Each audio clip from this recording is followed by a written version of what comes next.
Muy buenos días, señores estudiantes, reciban un cordial saludo. Hoy vamos a continuar con nuestro tema de las formas de explotación indígena. ¿Cómo era esa América del siglo XV, XVI, XVII? Iniciamos. La siguiente forma de explotación indígena que vamos a analizar hoy día son las encomiendas. ¿De qué se trataba la encomienda? Yo quiero que usted se visualice. Haga de cuenta que usted es el español, usted es un español, un majo español o una... Bueno, las mujeres no eran las que venían a colonizar América, las mujeres españolas ya vinieron a América cuando ya estaba bien cimentado. Cuando ya habían casas, ninguna mujer vino en las expediciones a buscar tierra, esa es la verdad. Entonces imagínense que usted es un español, allá del siglo XV y XVI. Usted venía a este lado del mundo sin ser nadie. La historia, las crónicas dicen que por lo general a los buques, a los galeones españoles se subían gente malvada, gente mala. Entonces allá en España no eran nadie. Pero por el hecho de venir acá a las Américas, arriesgar la vida y hacer tierras a favor del rey de España, les daban un título nobiliario. Entonces en esta época vino el aparecimiento de muchos condes, marqueses y una serie de virreyes que en España no eran nadie. Pero aquí, por el hecho de venir a colonizar América, les dieron un título nobiliario, tierras e indios. Entonces les daban esos indios ¿para qué? Les daban los indios para que los eduquen en la fe cristiana, en la fe católica. Mal que lo diga, pero no podemos tapar el sol con un dedo. Esa fue la realidad de la historia, tanto española como de América. Yo siempre les he dicho a ustedes que la historia depende de quien la cuente. Los españoles, ellos cuentan su historia, que fue una maravilla. Si ellos querían a los indiecitos, los cuidaban, les daban de comer, les asistían en todo lo que necesitaban: salud, alimento, educación, evangelización y cristianización. Esa es la historia que cuentan en España. En España no cuentan lo que sucedió acá de este lado del mundo, que fue una masacre. Sí lo dicen, pero así como por aquí pasó. Yo les comento esto porque una vez fui a una charla dada por un español, expuesta por un español, y el español minimizaba, o sea, tal vez los libros no lo digan, pero ellos, como acervo de ellos, como cultura de ellos, como historia de ellos lo minimizan. Ellos dicen, no, si no fue así como lo cuentan, la historia siempre la exageran. Entonces yo por eso siempre les digo que la historia depende del lado que la cuente. La historia que cuentan los españoles no es la misma historia que contamos en América. En América todavía la estamos padeciendo y la estamos sufriendo. ¿Por qué? En esta época fue el boom del oro, la plata, las minas, los tejidos. Empezaron a producir. Allá en Europa estaban tratando de iniciar la industrialización. Entonces muchos de esas cosas que ellos aplicaban allá en Europa, la estaban tratando de aplicar acá en América. Entonces, ¿qué hacían? Subyugaban al indígena, al negro, más que al indígena. Yo siempre les he dicho que a los españoles no les gustaba esclavizar a las personas afro, sino a los indígenas. Al indígena lo masacraron. Por ejemplo, en los obrajes, en las minas, eran jornadas extensas de trabajo mediante las cuales ellos sacaban oro, piedras preciosas, plata, y tenían que pagar un determinado impuesto a la corona española. Entonces eso se iba para España. Todo lo que más se podía, que era el 20% de toda la producción, tanto en alimento, tejido, piedras preciosas, metales preciosos, todo tenía que ir a España, tenían que pagar un impuesto. Entonces esta era la economía de aquella época. Entonces vino una forma de economía de mercado que fue como el embrión del mercantilismo, así lo podríamos decir, el embrión del mercantilismo. ¿Por qué? Porque empezó la exportación de cosas aunque suene raro en aquella época, nosotros exportábamos lo que aquí se hacía. La única diferencia es que no existía la redistribución del dinero porque no era una república, era una monarquía. Entonces, cuando existe una forma de gobierno que es una monarquía, lo que va a suceder es que todo vaya a las arcas del monarca, todo vaya hacia el monarca y todo quede donde el monarca. Y eso era lo que sucedía. Entonces, como acá estábamos explotados, mandábamos oro, plata y todo lo que más podíamos a España, los españoles ya pudieron dedicarse al siglo de las luces. Por eso en Europa existió el siglo de las luces, porque ya tuvieron dinero, tuvieron opulencia, ya estaban holgados económicamente para poder dedicarse a pensar, porque eso fue el siglo de la luz, a pensar a la filosofía, la literatura, que apareció Goya, que apareció en Inglaterra Shakespeare, que vamos a pensar más bonito, ya no vamos a vivir en el oscurantismo, apareció el humanismo. Recuerdan el año pasado que les enseñaba en segundo el humanismo, el racionalismo, ya no necesitamos de Dios, viva la fiesta, somos omnipotentes, ya podemos todos solos. Entonces ese era el contexto histórico es ese: América subyugada, América vilipendiada, América esclavizada. Esa es la realidad.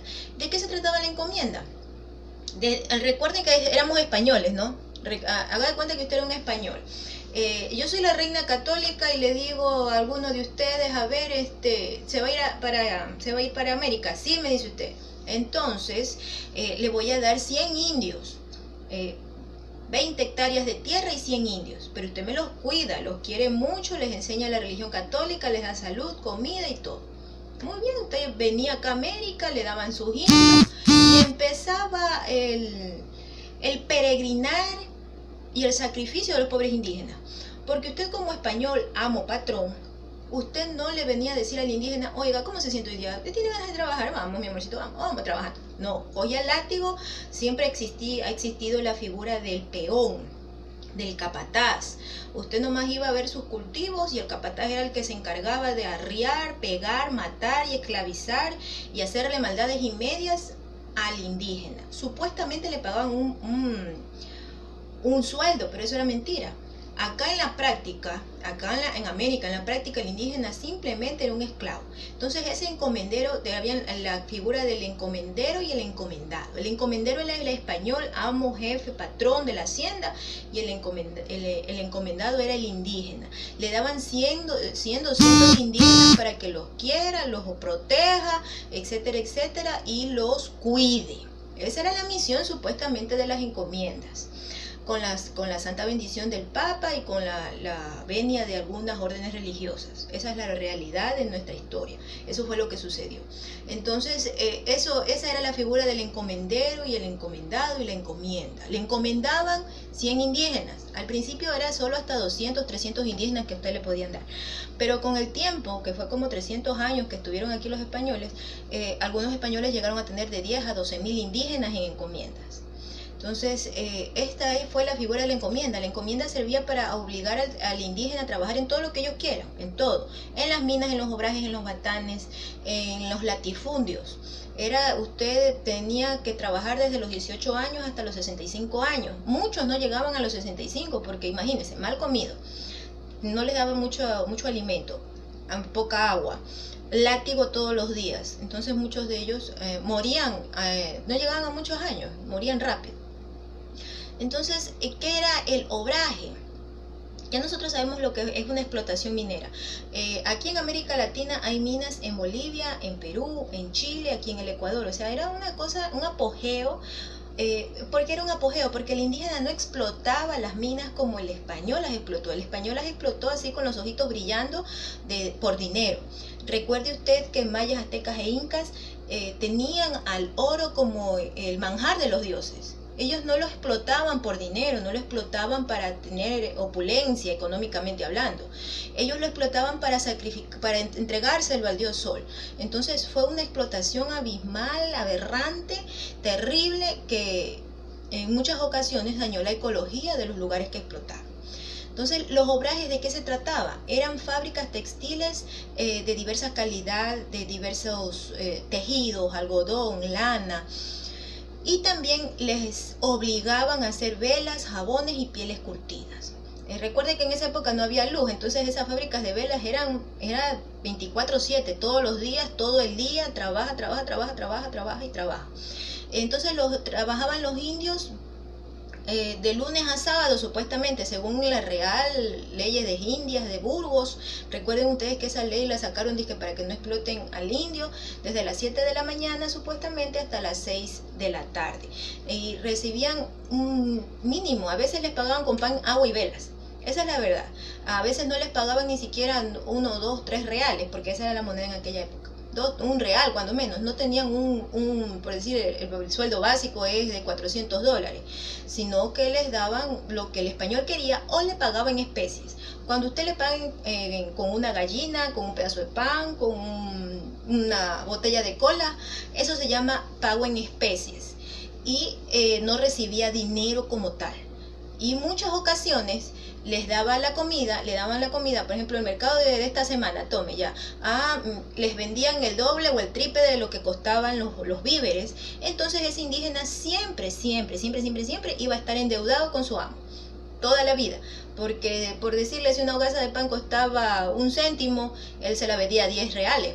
Así más o menos en ese estadio estaba la situación del indígena, de toda América Latina. Y no solo del indígena, del mestizo, porque recuerde usted que después de la llegada de los españoles empezó el mestizaje. Los mestizos no teníamos ni apellido, porque por lo general éramos hijos bastardos. Por eso vino el mestizaje, porque era la mezcla de indio con negro, indio con blanco, blanco con indio, y etcétera, etcétera.